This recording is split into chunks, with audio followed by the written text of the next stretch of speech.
What's up, everybody? Hope everyone's having a great day today. So today I'm just kind of doing a video inside because it is pouring down raining and it is just garbage outside. So what I thought I was going to do today was run through my cars and what I've done to them, the upgrades I've done to them, and what has helped and what hasn't. So first we're going to start here with the Creighton and go over this one. All right, so the Creighton, what I've done with this thing so far is I've changed out the tires. I put the proper tires on this thing, the DB Boots backflip tires, the 4S version. I had the 6S version on this thing originally, and they were just too big, heavy, and hard to control. So got the proper tires on here. That made a big difference in controlling this thing in the air. I think it was also helped with not tearing apart the rear end as much problems as I was having with it.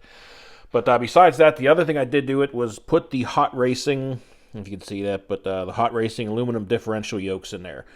I was having a lot of problems with this thing tearing up the rear diff in this thing every single time I took it out, and it was driving me nuts. And some subscribers and guys mentioned and threw some comments in there and told me about these. Along with the tire issue, I changed those both out and readjusted the clutch on this thing back to the factory settings on it. And I've had this thing out now probably close to a dozen times in total and have had zero problems with it. So that was great because I love the car. It's a blast, but the differential was driving me nuts. So having cured that problem now, it's a lot of fun. Besides that, all the shocks, I had put in two of the big black spacers that they give you on the rears to kind of help give a little more spring tension on there. And the other things I did to it were put the RPM A-arms on the front and the rear. They're a lot tougher. They put up with a lot more abuse. Also, the bumper that comes on this thing is kind of lame, really. It only covered, just that little piece. So I'd ordered this aftermarket one from, it's from Arrma, but I can't remember the part number offhand. But I put that on there to help protect these shocks because I was damaging the bottom of these shocks and the covers a lot. It's helped a lot with that, so that was a nice thing to change out. Other than that, I think that's all I've done to this car so far, and been really happy with it now. Now that I got rid of the differential problem especially, it's been a lot of fun. So besides that, I think that's it. And the only other thing I did with all of my cars, especially the Creighton, the Typhon, and the Cent and so far, is I've been using this 50 weight low-C oil in all the shocks. I've been changing all of it over to that, and I've been happy with that and everything. So I think next we're going to move on to the Typhon and go over that one. All right, so now we got the Typhon here. Go over this a little bit and what's been done to it. So this car is probably my favorite car out of all of them. It's a tough tie at this point between that and the Creighton. The Creighton's a blast. You can really do a lot of stuff with it. The one thing I really like about the Typhon is how nicely it flies and how controllable it is in the air. But it's a tough tie between both of them. Both of them are awesome cars. Anyway, what I've done to this car so far is same thing. The RPM A-arms on the front and rear, and I had just replaced the front ones on this yesterday. I busted one of them. It's the first time I broke one of them on here. But the video that will be coming out, or maybe I have out already, I'm not sure. You'll see why I broke that. Slamming into the ramp at full speed did not do good things to it. But yeah, so I put the RPM A-arms on the front and the rear. Did the same thing with the shock oil in the front and rear shocks. I did add an extra heavy, thick spacer on the back and the same on the front. The only other major thing, not even really major, but the only other thing I really did to the car was I replaced out all the pivot balls on them from the plastic ones to the Hot Racing aluminum ones. They fit in there a lot tighter and keep all that steering linkage a lot more snug, and just keeps the car going a lot straighter, I've noticed, at least on the Typhon so far. I have them coming for the Creighton also. I'm going to replace all the plastic ones out on that with the Hot Racing aluminum ones, but they haven't come yet. Everything's been taking a little longer with this damn coronavirus. It's put such a dampener on everything between being able to go anywhere, do anything. Parks and skate parks and BMX tracks all closed up. It kind of sucks, but we'll get through it, guys, and get out there and have some fun again. So that's pretty much all I've done with the Typhon at this point. I guess next we'll move on to the Senton. Oh, so there is one thing I forgot to mention that I've done also on the Typhon, the Creighton, and the Senton. I've never been real happy with the servos on these cars. They've always seemed a little weak and underpowered, and especially the speed was a little bit lacking. I have put on the Typhon and the Senton, both of these 20 kilogram Animos, I think how you pronounce it, servos. They're an aluminum body, all metal gearing. I've had them on all the cars, and they've been holding up great. They're got a lot more torque, a lot more speed, so I've been happy with those. I forgot to mention that on both the Typhon and the Creighton, but I do have that on both of those cars.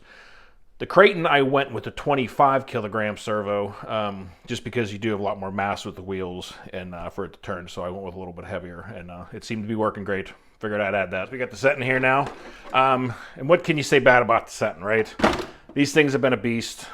This car has just taken a lot of abuse from me. I mean, I've broken probably 4 or 5 chassis in this thing, countless bulkheads and just shocks and everything. I beat the hell out of this car.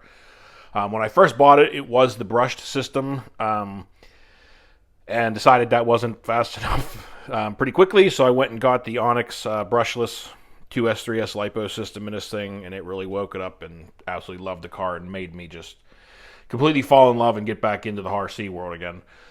So besides the brushless system, I put the Hot Racing pivot balls in there, also the aluminum ones. I only have them in the front so far. I'm waiting for a couple sets to come so I can put them all in the rear and finish off the Creighton and all that.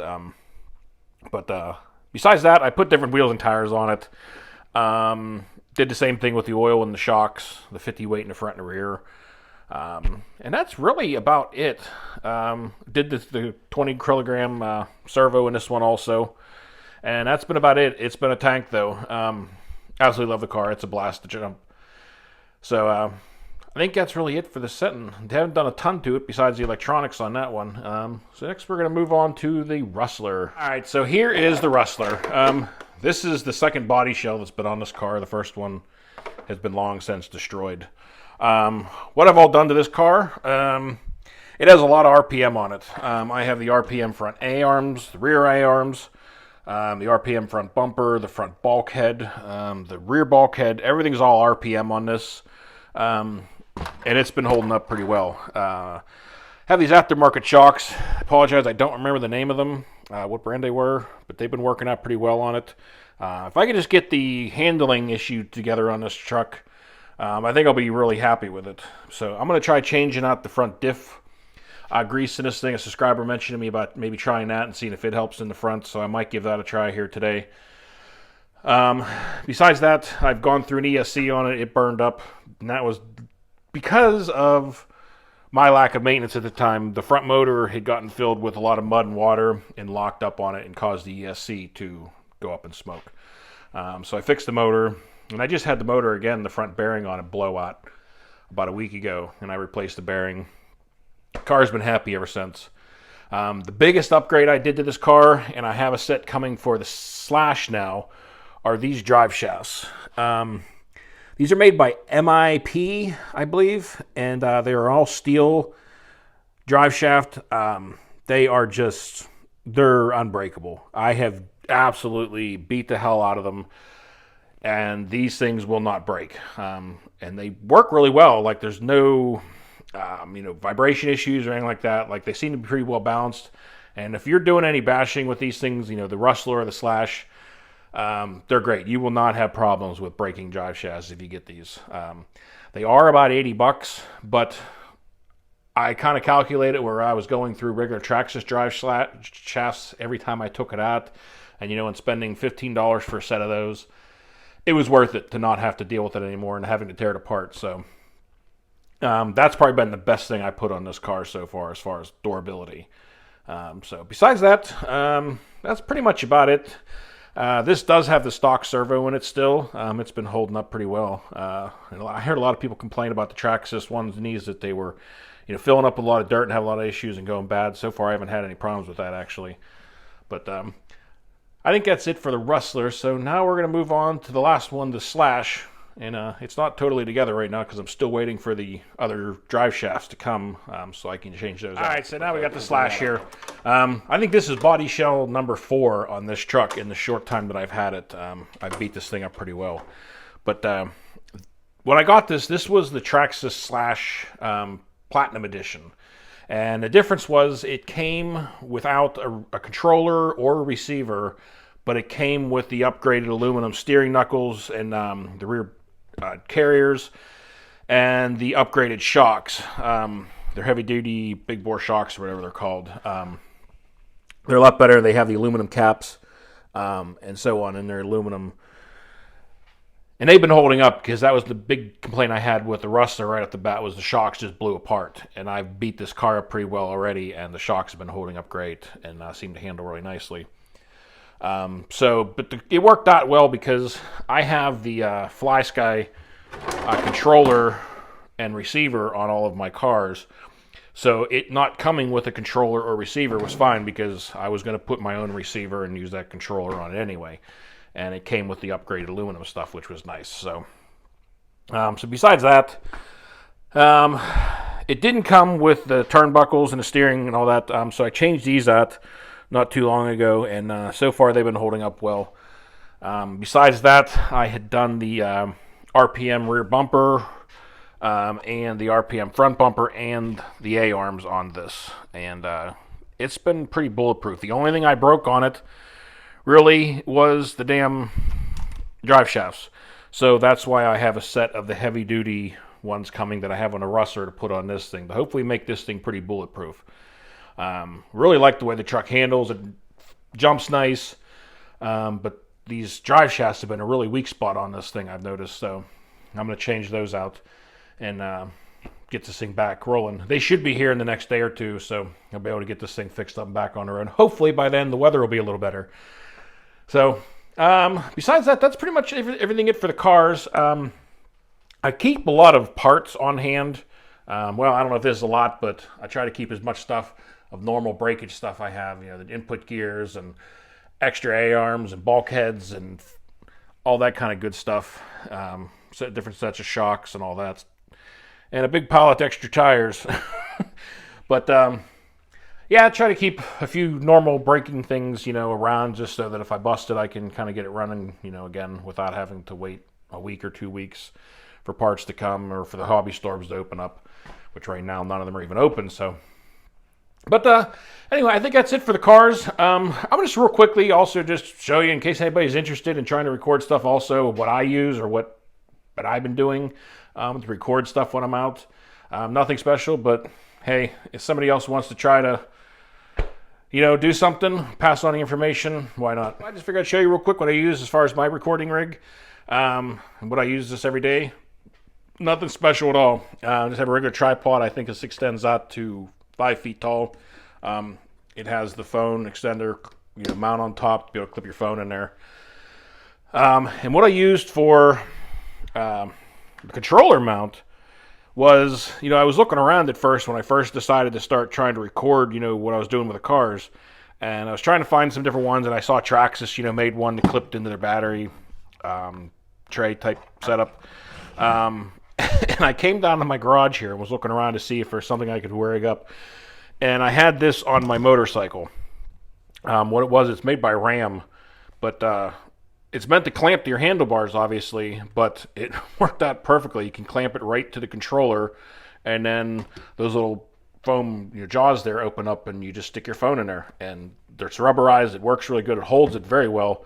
And then, so anywhere you're pointing the controller, obviously, you were recording. So it's kind of cool. Worked out great. Been holding up good. But that's it. And I have a wired microphone that I plug into the phone here whenever I'm recording stuff. Especially if it's windy outside, I try to use it. But that's pretty much it, guys. Hope everyone's having a great day today. Everyone be safe out there. We'll get through this, and we'll all get to get out to the tracks and the parks again and have a blast and have a good bash day. But everyone take care. Until the next time, peace out.